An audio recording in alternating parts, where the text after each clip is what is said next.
Today we are taking a look at this WindBooster Throttle controller to see if it does anything, and if it does it make any difference to the way the car drives. Before we get this installed, let's see what comes in the box and also make it very clear that this isn't some kind of tuner or software modding tool. This device takes the input from your gas pedal and changes it depending on the mode, giving you a more or less aggressive driving style. Anyway, in the box we get the device itself. It's very small, so it can easily be installed almost anywhere.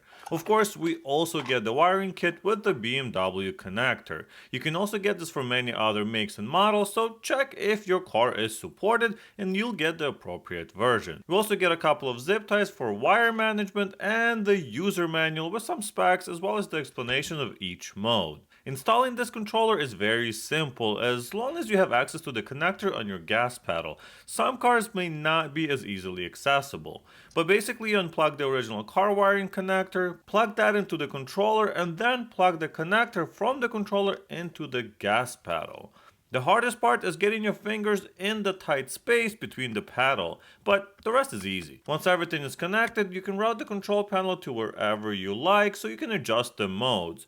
You can also connect via Bluetooth to this device to do the same functions. Alright, so here's what it looks like once you plug it all in. Very simple device. Obviously that just has a little screen right here. We have two buttons. We have M for mode and S for kind of more sensitivity on the mode, so you can do a more granular adjustment. So if you hit mode, you can go from normal to sport plus to race to drag, intelligent auto, and then valet, and of course it's gonna, well, anti-slip, and then we're gonna go to eco mode, normal, and back to normal. Right here you can also see that I have Bluetooth enabled, so it's connected to my phone, and it's basically the same thing on the phone. But if you want to adjust the sensitivity of a specific mode, we can go, for example, to sport, and if you see that 0 show up in the corner, that means we can adjust the sensitivity even within that mode. So I can just press this button and we're going to go from 0 to 9 and then go back to 0. So you can pick a mode basically that you like using and then make it even more sensitive to whatever you prefer. Obviously the screen does not flicker like it does in the video, but that's just my camera not playing along with this little screen. Also, if you hold this M button for a few seconds, it's going to take you to a menu where you can actually switch a couple of things. So right now it says it's a manual transmission. We're going to switch that to automatic because, well, this is an automatic. English, you can change to a few different languages as well. I'm not going to do that because it might be hard to change it back.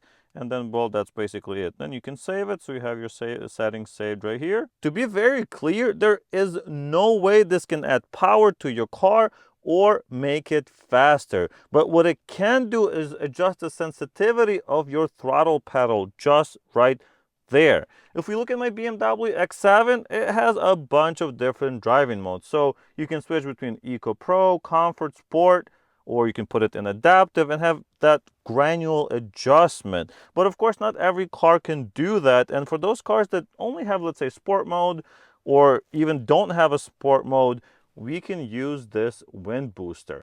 I'm going to keep the car in comfort here, so I'm not going to adjust anything here the entire time I'm testing it. So it'll be more like on a standard car that doesn't have that adjustment built into the vehicle. Of course, some of those other modes can be very useful. So if you're going to go on the track and you want that really sharp throttle response, you can go to race or drag. Valet is probably going to make it really good for parking, so really good response to the throttle, but no high revs and anything like that, so it's good while you're in the parking lot. And economy, well, we'll see it, but I just assume it's going to be very slow to response. That way the engine doesn't rev up like crazy and save you on fuel. Essentially, it changes how much throttle you have to apply to get a response from the engine. All right, guys, so now that we are in the car, let's actually test this out. I am now in normal mode. Let's see how it feels. I'm going to be applying the same amount of throttle through all of the modes. That way we can actually see the difference. Right now, let's push it down a bit. Okay, the car picks up like it normally would. There's no aggression. There's no, you're not being pushed back into the seat. Nothing like that. Of course, this is a big SUV, but still, it feels normal. So that's to be expected, obviously. Now we're going to switch to sport mode. Okay, let me go around this corner. And I'm going to apply the same amount of throttle. Okay, it definitely feels faster. So I only push the pedal the same amount of travel distance as I did in normal mode, but it is more aggressive the way the car revs up. So it revs up faster and starts pulling a little bit quicker, okay? All right, let's go into Sport Plus. We are now in Sport Plus. Let's try the same thing. Okay, now you can actually feel the difference, all right? Oh, let me go around this corner. Got a little bit too much speed there.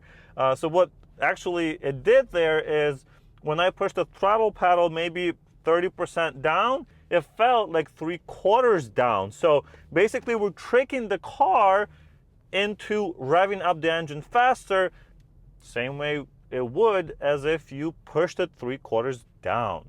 Okay, so that's what it does. It adjusts the way your car recognizes your throttle input. What's nice though is that it tricks your mind into thinking that the car is actually faster, even though we know it's not getting any more air or fuel or anything like that. It's just that when you're pushing the throttle down 15% or 20%, but the car reacts as if it was half throttle, it just feels better. It feels like the car is a little bit more a little more aggressive, a little more responsive. But let's try drag. So I'm going to do the same amount of throttle. Okay, so that revved up to 6,500 RPM. I did not push it all the way down, but the car just went up to okay.